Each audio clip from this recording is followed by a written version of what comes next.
अस्सलामुअलैकुम, my name is Roshni Rauf and welcome to my channel.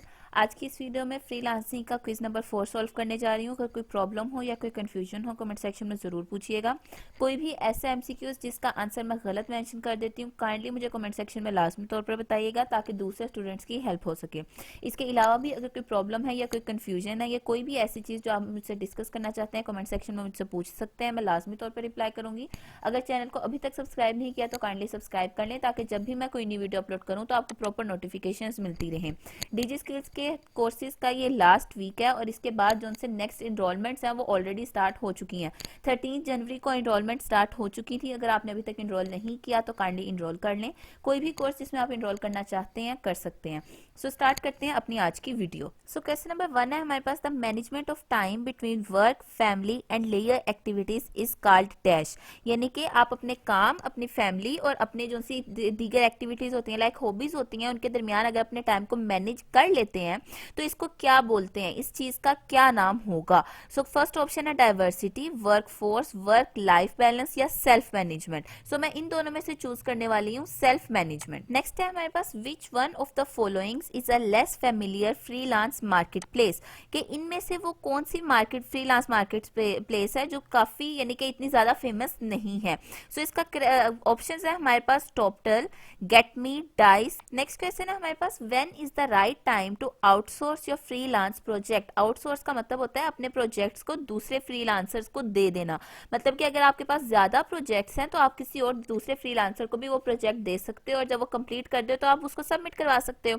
सो हमारे पास options उन्होंने दिए हैं, when your boss says, when your client says, before bidding या when you win more projects than your available resources. So इसका correct option है when you win more projects than your available resources. यानी कि आपने बहुत ज्यादा projects अगर win कर लिया, आपके पास बहुत ज्यादा प्रोजेक्ट्स हैं आपकी खुद की डिमांड से भी ज्यादा, सो आप उनको आउटसोर्स भी कर सकते हो, मतलब कि दूसरे फ्रीलांसर्स को दे सकते हो। ये मेरे लिए करेक्ट ऑप्शन है, इसको सिलेक्ट करेंगे एंड नेक्स्ट की तरफ मूव करेंगे।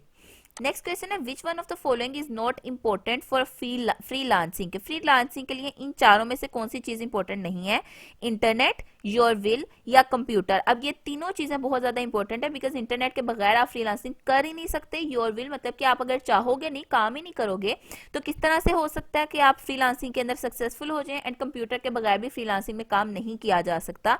करेक्ट ऑप्शन है इसका ट्रैवलिंग, यानी कि ट्रैवलिंग फ्रीलांसिंग के लिए इंपॉर्टेंट नहीं है। सो यहाँ पर मैं इसको सिलेक्ट कर रही हूँ एंड नेक्स्ट क्वेश्चन की तरफ मूव करेंगे। नेक्स्ट है, इन freelancing your monthly income will be. आपकी फ्रीलांसिंग के अंदर आपकी जो मंथली इनकम है वो किस तरह की होती है, इनकंसिस्टेंट यानी कि कभी ज्यादा कभी कम, ऑलवेज मोर देन $10,000, हमेशा $10,000 से ज्यादा होगी, कंसिस्टेंट यानी कि आपको पता होगा कि हर महीने आपको क्या मिलने वाला है, या always less than your office income, या ऑफिस इनकम से हमेशा कम होगी। सो बेसिकली फ्रीलांसिंग में जो इनकम होती है वो इनकंसिस्टेंट होती है, मतलब कि आपको नहीं पता कि कब आपको प्रोजेक्ट मिलेगा, किस मंथ में आपको प्रोजेक्ट नहीं मिलेगा, किस मंथ में कितना आपको जो चार्जेस है वो मिलेंगे और किस मंथ में चार्जेस जो है वो कम मिलने वाले हैं। सो मेरी नजर में इसका करेक्ट ऑप्शन होगा इनकंसिस्टेंट। कंसिस्टेंट जो सी सैलरी होती है वो बेसिकली इनकम होती है सैलरी वाली, मतलब कि जब आपको पता होता है कि हर मंथ के एंड पे मुझे इतनी सैलरी मिलने वाली है, वो कंसिस्टेंट होती है। बट फ्रीलांसिंग की जो इनकम है वो बिल्कुल टोटली इनकंसिस्टेंट है, आप नहीं जानते कि किस मंथ में कितनी अर्निंग होगी। नेक्स्ट है, a person who is a solution provider and sets up a business taking financial risk in the hope of a profit is called. यानी कि एक शख्स जो कि सोल्यूशन प्रोवाइड करता है and set up a business, और एक नया बिजनेस वो स्टार्ट कर रहा है फाइनेंशियल रिस्क के ऊपर, यानी कि अपना पैसा लगा रहा है उसके अंदर इस उम्मीद पे कि उसको मुनाफा होगा, वो कौन है, एंटरप्रेन्योर है, फ्रीलांसर है, एम्प्लॉय है या लीडर है। सो बेसिकली वो एक एंटरप्रेन्योर है। एंटरप्रेन्योर होता है जो इंसान अपना खुद का बिजनेस स्टार्ट करने के लिए पैसे लगाता है, रिस्क के ऊपर अपना जो उसके इनकम होती है या फिर जितनी भी उसकी बचत होती है वो लगाता है ताकि उसे प्रॉफिट हो। सो इसका करेक्ट ऑप्शन है एंटरप्रेन्योर।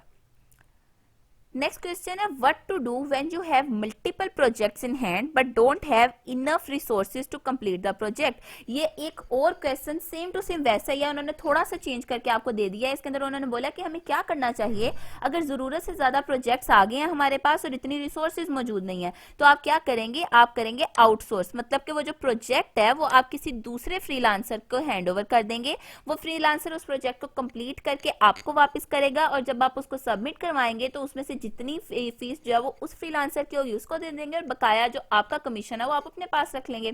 सो इस तरह इस सिचुएशन में हमेशा प्रोजेक्ट को आउटसोर्स कर देना चाहिए, बजाय इसके कि आप इस उम्मीद पे कि हो सकता है मैं कर दूं, जो सामने वाला आपका प्रोजेक्ट देने वाला है एम्प्लॉयर है जो, उसको आप ना उम्मीद कर दें। सो नेक्स्ट क्वेश्चन की तरफ मूव करेंगे। इस क्वेश्चन का करेक्ट आंसर था आउटसोर्स। नेक्स्ट है workload management is one of the best advantages of dash. Workload management is one of the best advantages of dash. इसके ऑप्शंस उन्होंने दिए हैं outsourcing projects, hiring employees, getting reviews, delivering projects. ठीक है, one of the best advantages of. Advantages of का मतलब अब क्या है? एडवांटेजेस ऑफ का मतलब है कि आपके इनमें से कौन सी ऐसी चीज है जिसकी वजह से आपको वर्कलोड मैनेजमेंट में काफी ज्यादा फायदे होते हैं, मतलब कि आपका जो काम है वो बहुत इजीली मैनेज हो जाता है। फर्स्ट दो ऑप्शंस जो हैं वो मुझे करेक्ट लग रहे हैं, मतलब कि एक है आउटसोर्सिंग प्रोजेक्ट्स, कि आप अपने प्रोजेक्ट्स को किसी दूसरे फ्रीलांसर के हैंड ओवर करके उससे काम करवा लो। हायरिंग एम्प्लॉयर्स, और सॉरी ये एम्प्लॉयर्स है, एम्प्लॉयर को हायर नहीं किया जाता, एम्प्लॉयर आपको हायर करता है। सो इसका करेक्ट ऑप्शन है आउटसोर्सिंग प्रोजेक्ट्स, मतलब कि अगर आप प्रोजेक्ट्स किसी दूसरे फ्रीलांसर के साथ बांट लेते हो तो इससे आपका काम जो है वो उसका जो लोड है वो कम हो जाएगा, मतलब कि मैनेजेबल होगा, आप इजीली अपना काम जो है वो कर सकोगे। नेक्स्ट है a dash is a short and memorable phrase used in advertising to identify your brand और प्रोडक्ट। इसका मतलब यह है कि आपकी ब्रांड या प्रोडक्ट को आइडेंटिफाई करने के लिए, पहचानने के लिए जो एक छोटी सी फ्रेज यूज की जाती है वो क्या होती है। आज का क्विज हमारा कंप्लीट हो चुका है। उम्मीद है कि इस वीडियो से आपकी हेल्प हुई होगी। अगर हेल्प हुई हो तो चैनल को सब्सक्राइब जरूर कीजिएगा और मेरी वीडियो को लाइक जरूर कीजिएगा। Thank you so much for watching. Allah Hafiz.